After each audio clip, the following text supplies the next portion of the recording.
Kar. Gue anak sekolah yang duduk di bangku SMA. Pernah gak sih kalian ngerasa bosan waktu liburan kenaikan kelas? Nah, sama nih kayak cerita gue kali ini. Langsung ke ceritanya aja ya. Singkat cerita, pas libur semester gue boring banget di rumah. Walaupun udah berlibur sama keluarga, tapi feelsnya beda. Gue pengen banget punya experience baru. Ya kayak liburan yang beda gitu deh guys.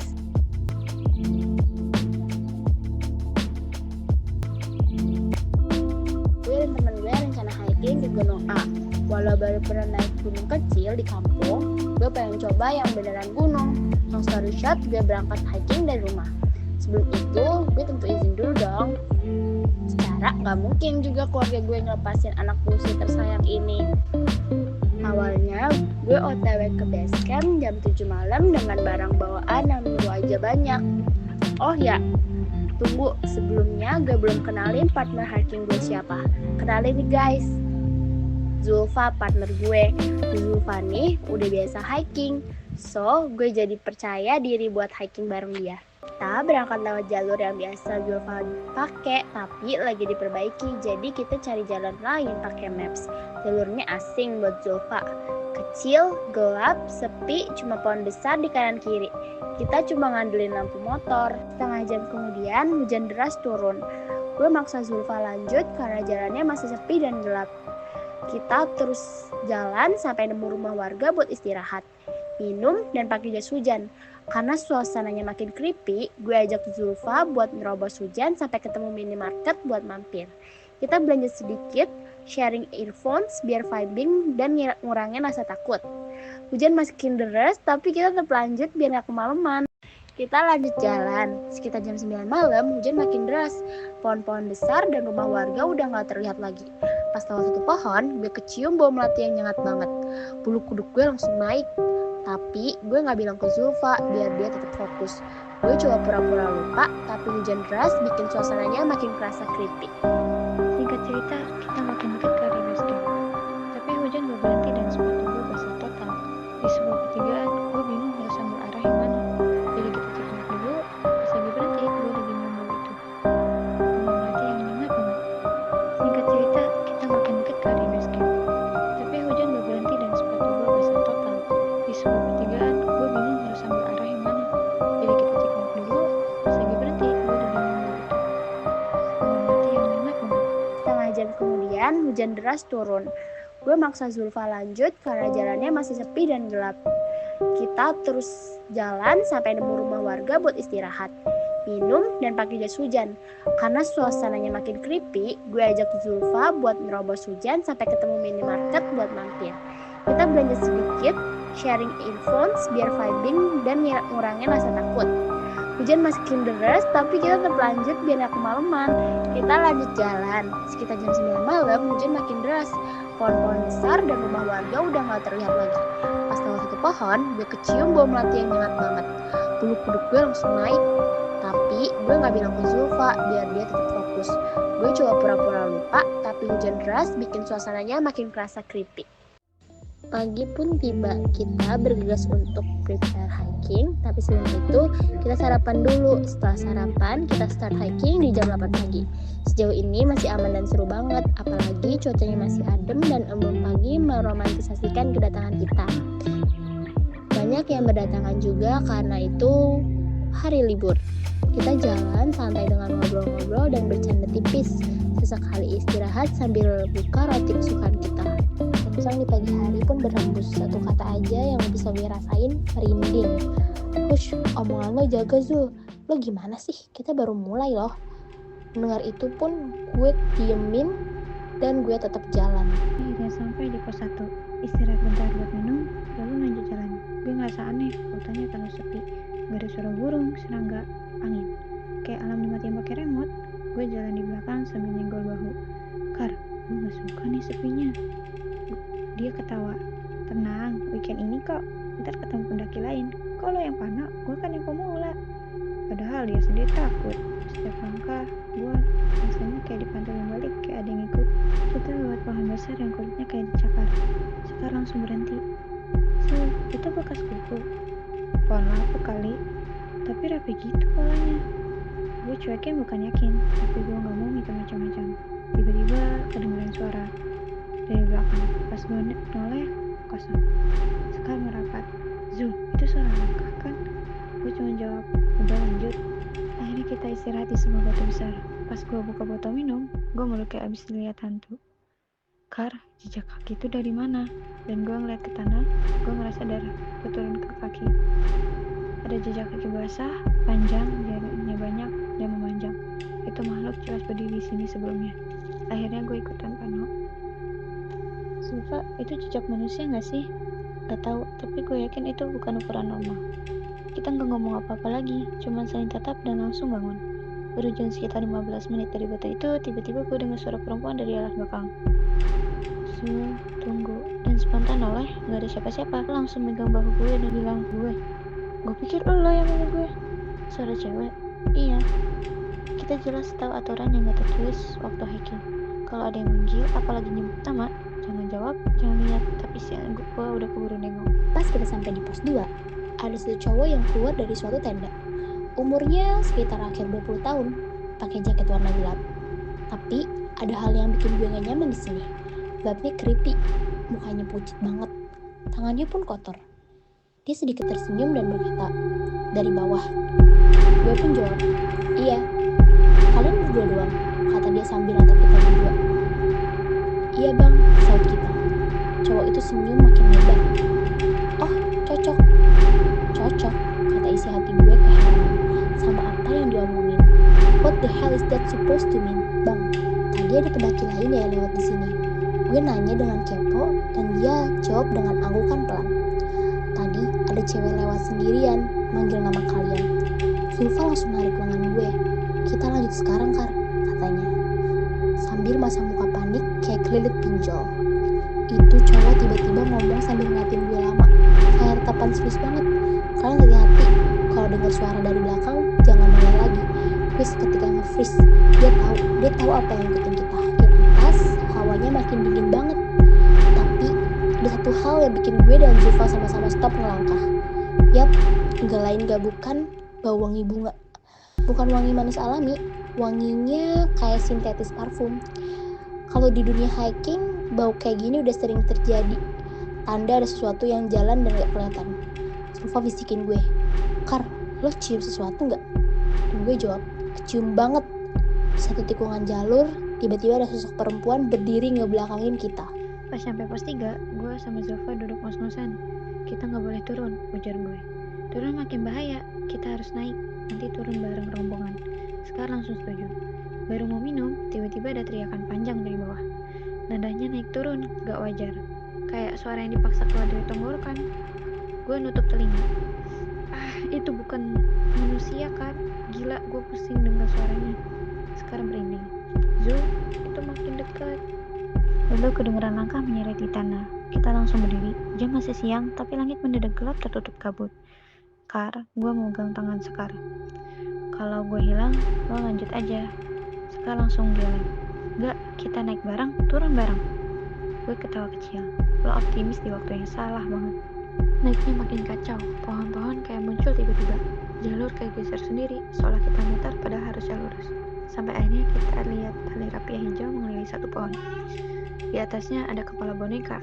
Boneka itu goyang pelan, padahal nggak ada angin. Dan waktu kita lewat, dia berbisik pelan. Ikut.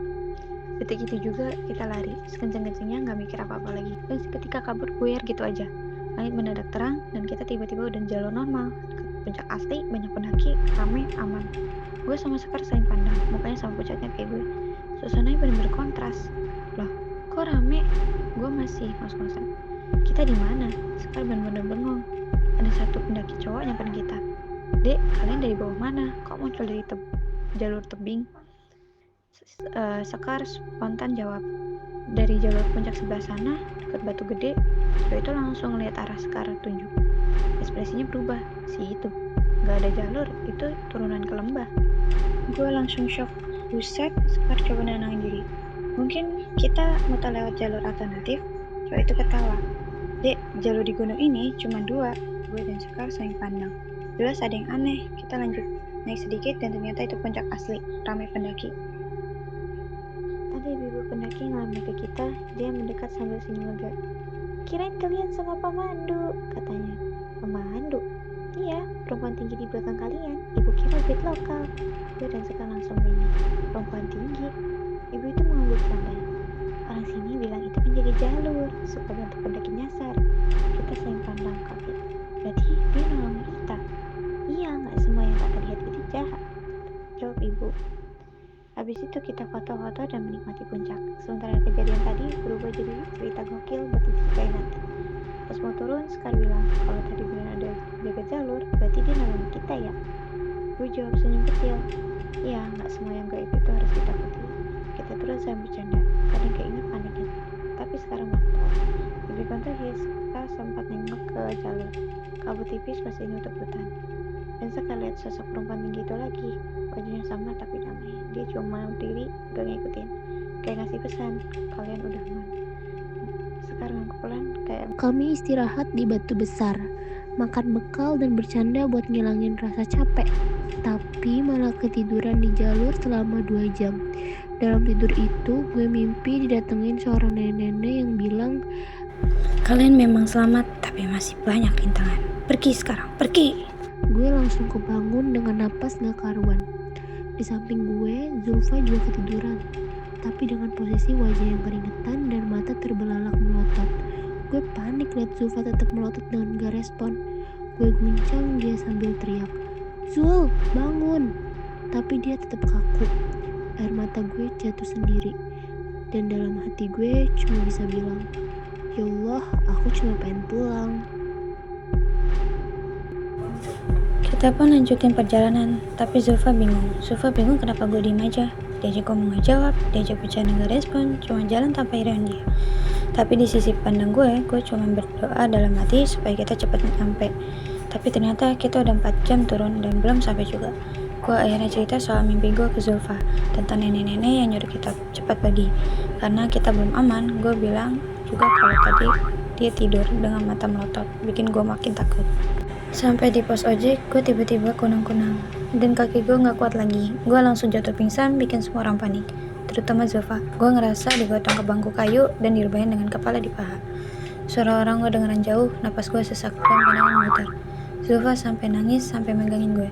Air matanya jatuh ke pipi gue. Pelan-pelan gue mulai sadar. Setelah enakan, gue dikasih teh hangat. Badan gue akhirnya diikat ke abang gojek. Gue masih setengah sadar. Suara orang-orang kedengaran jauh. Pas abangnya lagi ngikat sarungnya, gue tiba-tiba dengar suara kuntilanak 3 kali. Pertama lirih kayak nangis, lalu 2 kali ketawa melengking. Refleks gue langsung teriak kencang sambil peluk pinggang abangnya. Jalan, jalan! Dalam hati gue cuma bisa istighfar. Tapi di tengah gue panik, ada ojek lain malah nyetluk. Dalam hati gue cuma bisa istighfar. Tapi di tengah gue panik, ada ojek lain malah nyeletuk keras. Berisik! Bikin gue langsung diem karena gue kira dia marah sama gue. Setelah sampai base camp, gue langsung digotong masuk. Jas hujan gue dirobek, sepatu dan jaket dilepas, kepala gue dibaring di paha pemilik base camp sambil dia minta izin ke Zulfa buat bantuin dan menangin gue. Suasana chaos, ada yang bongkar carrier buat cari barang gue, ada yang bikin teh, ada yang bikin tangan gue, dan ada yang nyari emergency blanket. Seorang kakek di sana mijitin jempol gue sambil gue teriak karena kaki gue lecet. Dalam keadaan setengah sadar, gue bilang pelan, tadi aku dengar suara ketawa, aku takut. Semua orang langsung diam dan cuma ngiyain. Setelah gue sadar, gue bersih-bersih dan makan. Si kakek bilang tadi gue diikutin kuntilanak, tapi udah diusir dan gue udah dibersihin. Pas gue cerita soal suara ketawa yang gue dengar, Zulfa malah bikin gue merinding. Kar, itu suara lo, 3 kali lo nangis dulu, terus 2 kali ketawa melengking. Gue kaget karena gue ngerasa suaranya jelas dari arah lain. Tapi Zulfa tetap bilang, enggak Kar, semua yang dengar. Makanya ojek tadi teriak karena lo yang cekikikan. Dan gue jawab, serius? Lo denger gak gue teriak buat minta ojek yang jalan? Zulfa jawab, enggak Kar, justru yang keluar dari mulut lo itu suara kuntilanak doang. Gak ada suara lo teriak minta ojek yang jalan. Percakapan itu kita akhiri karena gue gak mau ikutan terus berat. Dan akhirnya kita mutusin buat tidur karena gak memungkinkan kita untuk pulang dengan semua yang kejadian kita alami. Jadi kita mutusin untuk tidur semalam di base camp buat ngumpulin energi kita yang terkuras habis. Pagi tiba, cahaya matahari menyorot masuk lewat salah jendela dan bikin kita bangun. Jul, bangun. Woi, kebo banget sih lo. Gue ngomel sambil gangguin Zulfa. Dia cuma merias. Aduh Kar, gue masih capek. Buruan, kita harus pulang, gue teriak. Padahal kita bangun juga karena basicnya gue. Kita mandi, sarapan, lalu repacking carrier biar nggak ada yang ketinggalan. Jam 8 kita siap pulang. Sebelum berangkat, gue pamitan dan makasih ke penjaga base camp yang bantu gue semalam. Mereka cuma senyum dan bilang itu memang tanggung jawab mereka.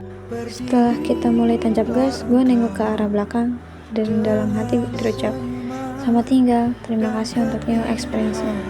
Saya melihat gunung yang membentang di belakang gue, dan tentu dengan iringan lagu So DP Kunto Aji yang bikin makin vibing.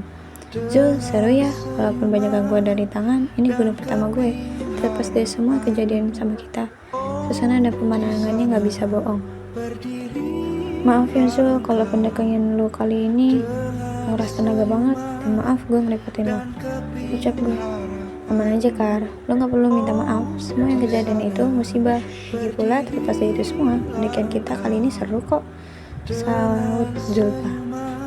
Antara kabut yang turun perlahan dan angin yang membawa bisikan samar, kita belajar kalau gunung bukan hanya sekedar sekumpulan batu dan pepohonan. Ia adalah ruang sunyi yang menyimpan rahasia, penjaga tua yang memandang setiap langkah manusia dengan mata yang tak terlihat. Apa yang terjadi malam itu menjadi ukiran kecil dalam ingatan kita tentang betapa rapuhnya manusia ketika melawan kesombongannya sendiri. Antara kabut yang turun perlahan dan angin yang membisikan samar, kita belajar kalau gunung bukan hanya sekedar sekumpulan batu dan pepohonan. Ia adalah ruang sunyi yang menyimpan rahasia, penjaga tua yang memandang setiap langkah manusia dengan mata yang tak terlihat. Apa yang terjadi malam itu menjadi ukiran kecil dalam ingatan kita tentang betapa rapuhnya manusia ketika melawan kesombongan sendiri.